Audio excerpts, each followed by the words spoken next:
ನಮಸ್ತೆ, ಹಸಿರು ಉಸಿರು ಚಾನಲ್ಗೆ ನಿಮಗೆಲ್ಲ ಸುಸ್ವಾಗತ. ಇವತ್ತು ನಾನು ಕಾಡಿನ ಹಣ್ಣುಗಳು ಅದರ ಸರಣಿಯಲ್ಲಿ ಇವತ್ತೊಂದು ಹಣ್ಣನ್ನು ನಿಮಗೆ ತೋರಿಸ್ತೀನಿ. ಇದು ಸಾಮಾನ್ಯವಾಗಿ ಎಲ್ಲರಿಗೂ ಗೊತ್ತಿದೆ. ಈ ಹಣ್ಣು ಈ ಹಲಸಿನ ಜಾತಿಗೆ ಸೇರಿರುವಂತಹ ಒಂದು ಹಣ್ಣು. ಹೆಬ್ಬಲಸು ಅಂತ ಇದನ್ನು ಕರೀತಾರೆ. ಇದು ಕಾಡಲ್ಲಿ ಇರುವಂತಹ ಒಂದು ಹಣ್ಣು. ಇದು ತುಂಬ ಎತ್ತರದಲ್ಲಿ ದೊಡ್ಡ ದೊಡ್ಡ ಮರವಾಗುವಂಥದ್ದು. ಹೆಬ್ಬಲಸು ಎಂಬುದು ದೊಡ್ಡ ಮರ. ಹಾಗೆ ಮೇಲ್ಭಾಗದಲ್ಲಿ ಆಗೋದ್ರಿಂದ ನಿಮ್ಗೆ ಹತ್ತಿರದಿಂದ ತೋರಿಸ್ಲಿಕ್ಕಾಗಲ್ಲ. ಕೆಳಭಾಗದಲ್ಲಿ ಆಗೋದು ಇದು ಕಡಿಮೆ. ತುಂಬ ದೊಡ್ಡ ಮರ ಆದ್ದರಿಂದ ಸ್ವಲ್ಪ ಮೇಲ್ಮೇಲಿರುತ್ತೆ. ಇದು ಹಣ್ಣು ಇನ್ನೂ ಆಗ್ಲಿಕ್ಕೆ ಶುರುವಾಗಲಿಲ್ಲ. ತುಂಬ ಎತ್ತರದಲ್ಲಿದ್ದರಿಂದ ನಿಮ್ಮ ಕ್ಯಾಮ್ರಾದಲ್ಲಿ ಸರಿಯಾಗಿ ತೋರಿಸ್ಲಿಕ್ಕೆ ಆಗ್ತಾಯಿಲ್ಲ. ನೋಡಿ, ಇಲ್ಲೊಂದು ಹಣ್ಣು ಬಿದ್ದಿದೆ. ಇದು ಸ್ವಲ್ಪ ಬಾಡಿ ಹಣ್ಣಾಗಿದೆ. ಇದೇ ಹೆಬ್ಬಲಸಿನ ಹಣ್ಣು. ಇದು ಹಾಳಾಗಿದೆ. ಈ ರೀತಿ ಹೊರಭಾಗದಲ್ಲಿ ಇದೇ ರೀತಿ ಇರುತ್ತೆ. ಹಣ್ಣಾದರೆ ಸ್ವಲ್ಪ ದೊಡ್ಡದಾಗಿರುತ್ತೆ. ಇದು ಹಾಳಾಗಿದ್ದರಿಂದ ಈ ರೀತಿ ಇದೆ.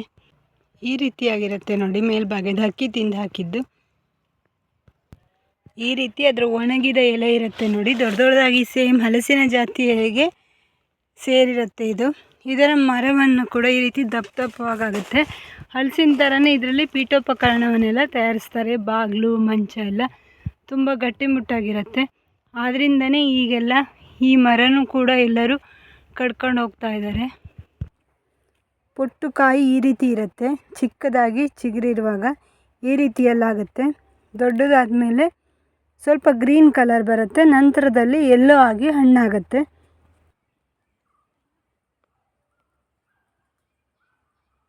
ನೋಡಿ, ಈ ರೀತಿಯಾಗಿ ಮರದಲ್ಲಿರುವಂತಹ ಹಣ್ಣು. ಇದು ಹಣ್ಣಾದರೆ ಯಾವ ರೀತಿ ಇರುತ್ತೆ ಅಂಥೇಳಿ ತೋರಿಸ್ತೀನಿ ನೋಡಿ. ಈಗ ನೋಡಿ, ಈ ರೀತಿಯಾಗಿ ಹಣ್ಣಾಗುತ್ತೆ. ಈ ಹಲಸಿನಲ್ಲಿ ಈ ಬದಿ ಇಂಬ ಅಂತಾರೆ ಅಥವಾ ಬಿಳುವ ಅಂತಾರೆ ನೋಡಿ, ಆ ರೀತಿ ಇರುತ್ತೆ. ಇದು ಅಂದರೆ ತುಂಬ ಚಿಕ್ಕದಾಗಿರುತ್ತೆ.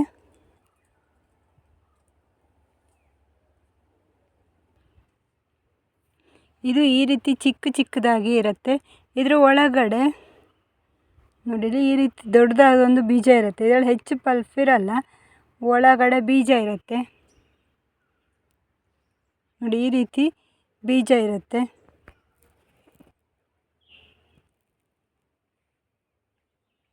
ಇದು ತುಂಬ ತಾಳ್ಮೆ ಬೇಕು ಈ ಹಣ್ಣನ್ನು ತಿನ್ನಲಿಕ್ಕೆ. ಇಷ್ಟು ಪಲ್ಪ್ ಸಿಕ್ಕದು ನೋಡಿ. ಈ ಥರವಾಗಿ ತೊಳೆ ಇರುತ್ತೆ. ಹಲಸಿನ ಹಣ್ಣಾಗಿ ದೊಡ್ಡದಾಗಿರಲ್ಲ, ತುಂಬ ಸಿಹಿ ಇರುತ್ತೆ, ಪರಿಮಳ ಏನಿರಲ್ಲ ನೋಡಿ. ಈ ರೀತಿಯಾದಂಥ ಹಣ್ಣು ಇದು ಹಕ್ಕಿಗಳಿಗೆ ತುಂಬಾ ಇಷ್ಟವಾದಂಥ ಹಣ್ಣು. ಹಾಗೆ ಮಂಗಗಳು ಬಂದರಂತೂ ಬಿಡುವುದೇ ಇಲ್ಲ ಇದನ್ನು. ಅವಕ್ಕೆ ಈ ಬೇಸಿಗೆಯಲ್ಲಿ ಇದೇ ಕಾಡಲ್ಲಿ ಸಿಕ್ಕುವಂತಹ ಆಹಾರ ಆಗಿದೆ ನೋಡಿ. ಈ ರೀತಿಯಾಗಿರುತ್ತೆ. ಇದು ಬೀಜವನ್ನು ಎಸಿಬೇಕು ನೋಡಿ. ಈ ರೀತಿಯಾಗಿರುತ್ತೆ.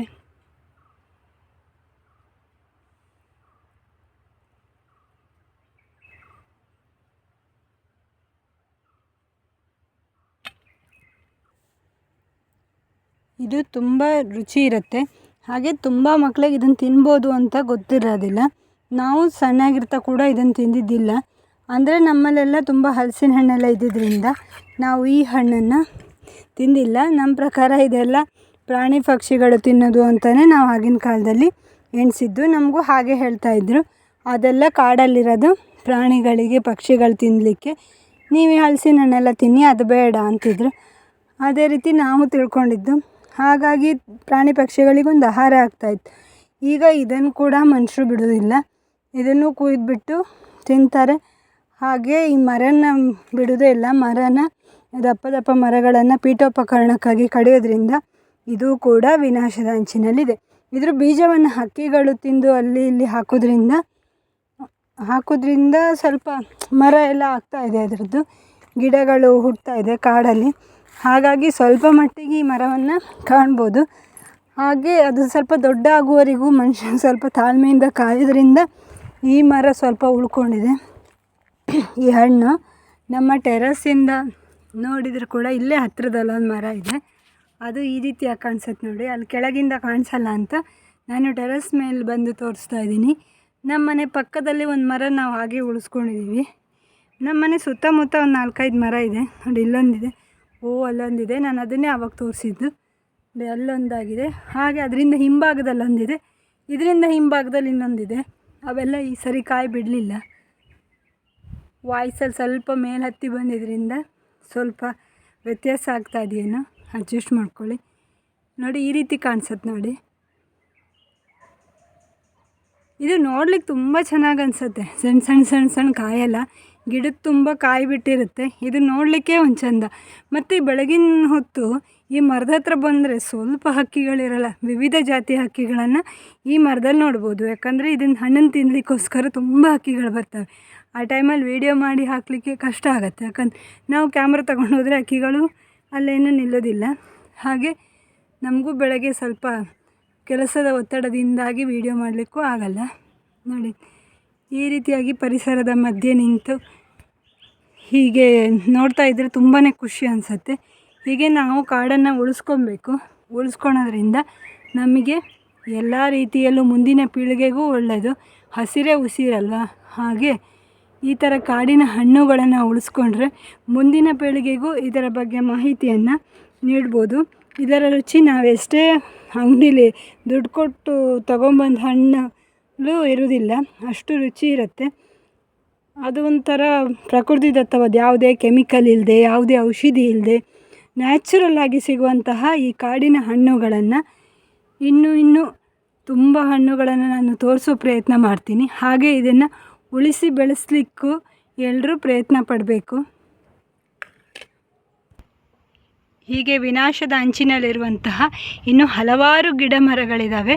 ಅದರ ಬಗ್ಗೆ ಇನ್ನು ಮುಂದಿನ ಸರಣಿಯಲ್ಲಿ ಮುಂದಿನ ಭಾಗದಲ್ಲಿ ನಿಮಗೆ ತೋರಿಸ್ತಾ ಹೋಗ್ತೀನಿ. ಇಷ್ಟು ವೀಕ್ಷಿಸಿದ್ದಕ್ಕೆ ಧನ್ಯವಾದಗಳು. ಹೆಚ್ಚು ಹೆಚ್ಚು ವೀಕ್ಷಿಸಿ ಪ್ರೋತ್ಸಾಹ ನೀಡಿ. ಹೀಗೆ ಹಲವಾರು ವಿಡಿಯೋಗಳನ್ನು ಪರಿಸರ ಸಂಬಂಧಿಯಾಗಿರುವಂತಹದ್ದನ್ನು ತೋರಿಸಲಿಕ್ಕೆ ನಾನು ಪ್ರಯತ್ನ ಪಡ್ತೀನಿ. ಪ್ರೋತ್ಸಾಹಿಸಿ. ಧನ್ಯವಾದಗಳು. ಸಬ್ಸ್ಕ್ರೈಬ್ ಮಾಡೋದನ್ನು ಮರಿಬೇಡಿ.